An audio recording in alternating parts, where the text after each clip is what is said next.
I'm Amy. So I'm here to talk to you today about social networks of African Caribbean people with schizophrenia. I actually work as part of a larger National Institute of Health Research trial that's aimed to culturally adapt to family therapy for African Caribbean people with schizophrenia.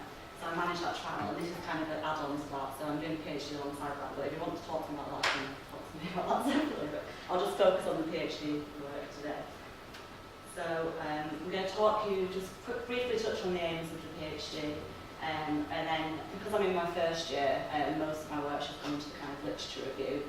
So I'm just going to touch on each of these different topics, and then go on to my proposed research questions and proposals for my future PhD work over the next couple of years, and then some potential clinical implications on the summary. But just to kind of bring the focus of the presentation, the aim of my PhD is to examine the social network connections available to African Caribbean people with schizophrenia, and to investigate whether certain characteristics of their social networks can reveal any information about their help-seeking attitudes and their engagement with services and their symptoms in schizophrenia. Just for those of you who aren't really aware of what schizophrenia is, it's a significant mental health problem. It's experienced by approximately 1% of the population worldwide. It's the third most disabling health condition worldwide.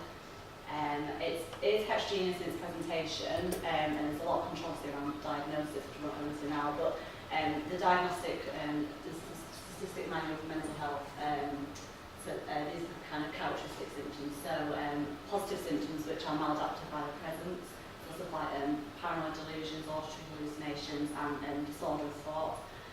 Negative symptoms, so things like blunted emotion, lack of motivation, and social withdrawal, and this leads to big deterioration in everyday functions like social, occupational, and psychological functioning, and alters cognition, perception, effect, and behaviour. So people kind of describe it as a kind of loss of contact with reality.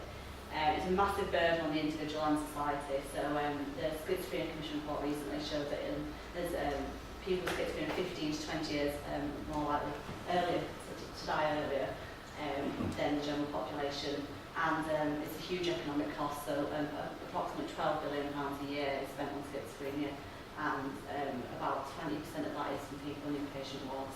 And people generally advocate kind of stress vulnerability models, so there's a mixture of individual susceptibility factors which can be biological or environmental, so childhood trauma or genetics, and social environmental factors, so things like social-economic disadvantage. So the reason why I'm focused on African Caribbean groups is because they've been shown to have the worst experience, access and outcomes of any university group in the UK. So they're 9 times more likely to diagnose with schizophrenia. They have negative experiences at every level of service, so negative and coercive pathways and difficult relationships with mental health services. So there's an over-representation in inpatient wards. So I think in Manchester they represent about 2% of the population of African Caribbean, but they represent about, I think they're 16.7% of the inpatient population. So there's a huge over-representation there. And because of the delays in diagnosis and treatment, this leads to kind of longer periods of untreated psychosis and symptoms. And they tend to enter services at crisis point, so via the criminal justice systems to get arrested and then to under blue light, or through sections of the Mental Health Act.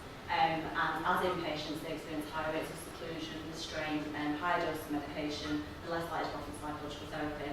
And this is also associated with poor outcomes, so they're 2.5 times more likely to stay in longer lengths inpatient wards. They have higher rates of relapse and readmission once they come out of services, and they're more likely to be discharged on community treatment orders.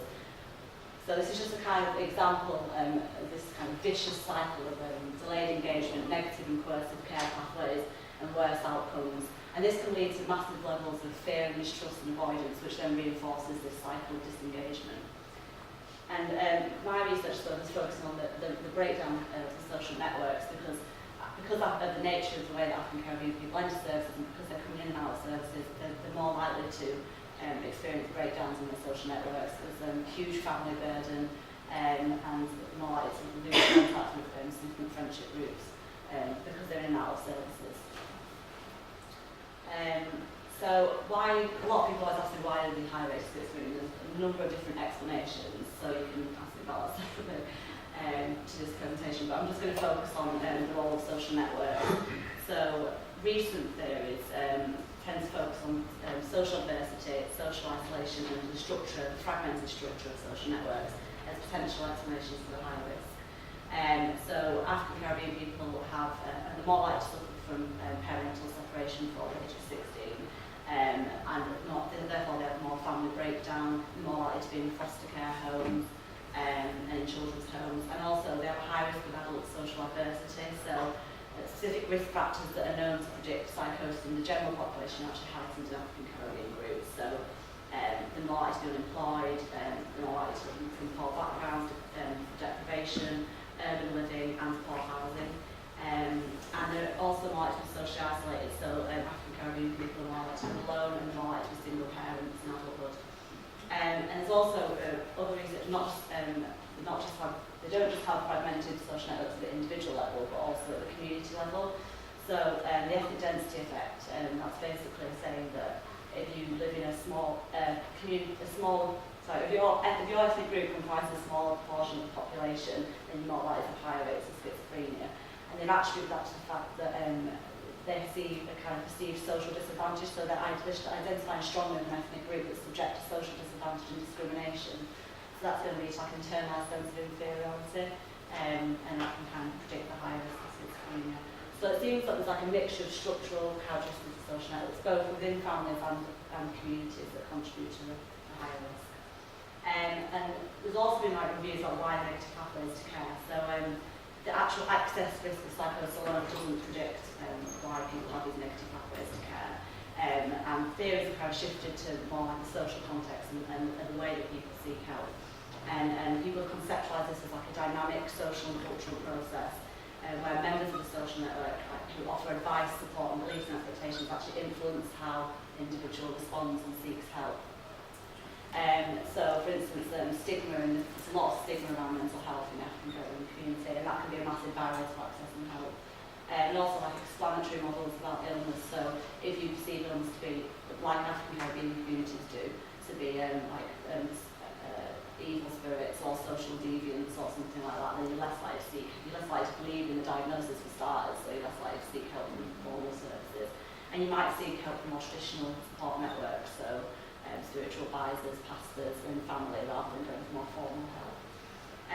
And also because of this, there's like a perceived discrimination in the medical establishment and perceived stigma within that as well, especially because of that vicious cycle of negative care pathways that's going to reinforce the fact that people don't engage and fear and mistrust. So that's just to remind you of that kind of vicious cycle. So there's a number of reasons why I should examine social networks in African Caribbean schizophrenia. They're likely to be different in this ethnic group compared to other ethnic groups, partly because they're probably more likely to contribute to the risk of schizophrenia, so fragmented social networks and social isolation are likely to contribute to the symptoms.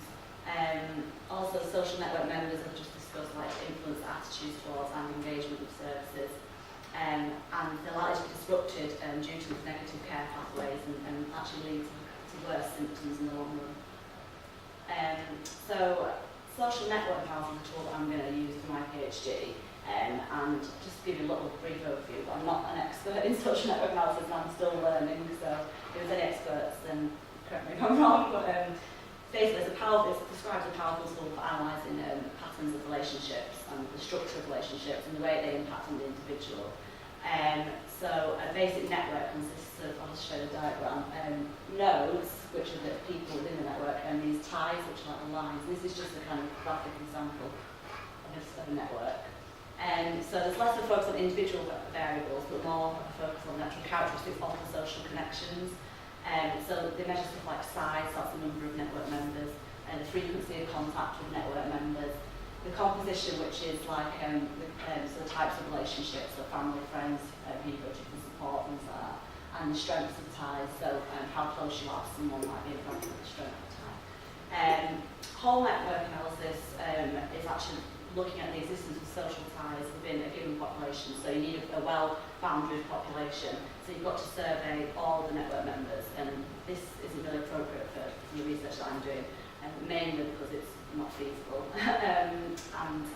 and especially because of the vulnerable group and the access to the whole network, it's quite difficult. So most psychiatry research focuses on ego net analysis, And that's just, you can actually ask people about their personal networks through interview measures. And EgoNet is basically a social network that forms around a particular social actor, so their ego, and you ask them about the relationships with young people.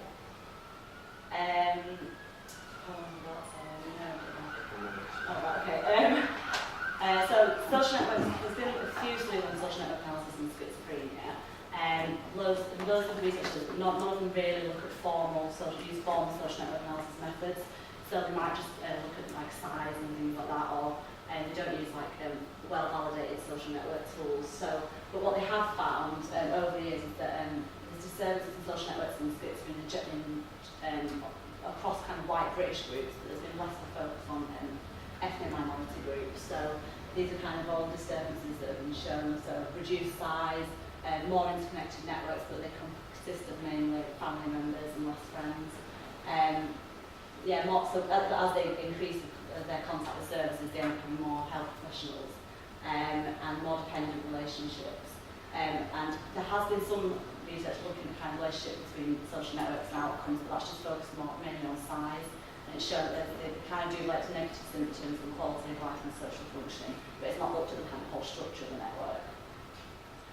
So that just brings me to my kind of research questions, which are what are the characteristics of social networks among African Caribbean people with schizophrenia, because that's never been carried out before. In what ways they differ compared to other ethnic groups, so I draw comparisons with previous research in mainly white British populations with schizophrenia. And how do social networks of African Caribbean people with schizophrenia influence their engagement with and attitudes towards services, and to what extent do they influence symptoms in schizophrenia? I've got more on the method, but maybe I should stop there. Should I stop or? Just too quickly. Quickly? Okay, so this is just an idea for my future work. So study one, I'm going to do a secondary analysis of data from the McPin Foundation, and they basically carried out a study of 150 people in the community with serious mental illness, but they didn't look at ethnic differences in the samples. So I'm just going to first just take a subset of their data and explore ethnic differences between the black majority group and the white British group. I'm also going to put within group differences in the black group, so like African and African Caribbean, but there wasn't enough people in the sample to look at African Caribbean alone. And I don't endorse looking at combining ethnic groups, but because of the large heterogeneity, I think there's a lot of diversity within the whole black ethnic group, but this is the kind of way to give it more power. So, and also just explore qualitative differences, so re-analyse their qualitative data, and that will hopefully have areas for further exploration, so post some research questions for my bigger PhD study, and inform the development of an appropriate measure. And also give them some training in SNA methodology, because I've never covered that before. And then study two will be part of the larger trial, so I'll have access to 30 African Caribbean patients with schizophrenia, and also carry out the network mapping interview and qualitative interviews based that will be informed by the previous study. And these are just my study objectives, so they just reflect the research questions that I basically just went through before. So the clinical implications will hopefully some findings will inform psychosocial interventions, so that aim to kind of highlight opportunities to build some more supportive network connections, and maybe highlight some opportunities to reconnect patients with their family, community and professional networks. And hopefully this would in turn facilitate engagement with mental health services and reduce their psychosocial isolation. And this is just a summary, but I won't go for that, it's not much time, is there?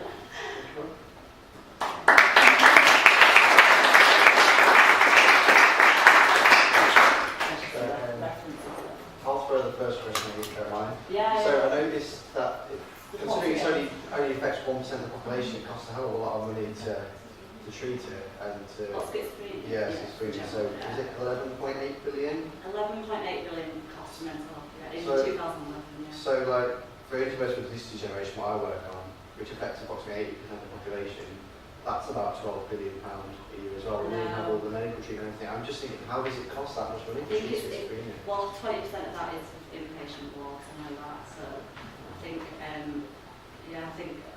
they're just a massive cost, and I think that's why it's really important, just trying to get people out of inpatient services and get them treated better within the community. And also engaging the services early on, because they access services at a crisis point. It means that they're going in at secondary care, which is more expensive, and you actually access services earlier. So the Schizophrenia Commission report, and I can recommend that you access services through your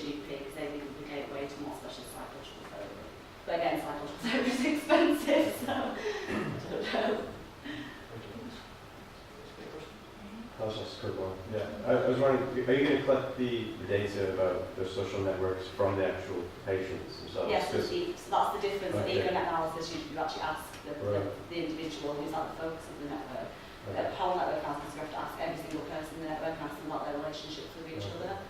So I was just wondering, like, do you think would the accuracy be there, or Yeah. is that part of the thing you're looking at, what they perceive as their network? As I that's think, what you're interested in. yeah, well, that's what I'm interested in. And ultimately, their perceptions of their own network is going to influence their own behaviours, I suppose. And I think a lot of literature shows that your own perceptions of social support is actually more powerful than what actual resources are there available.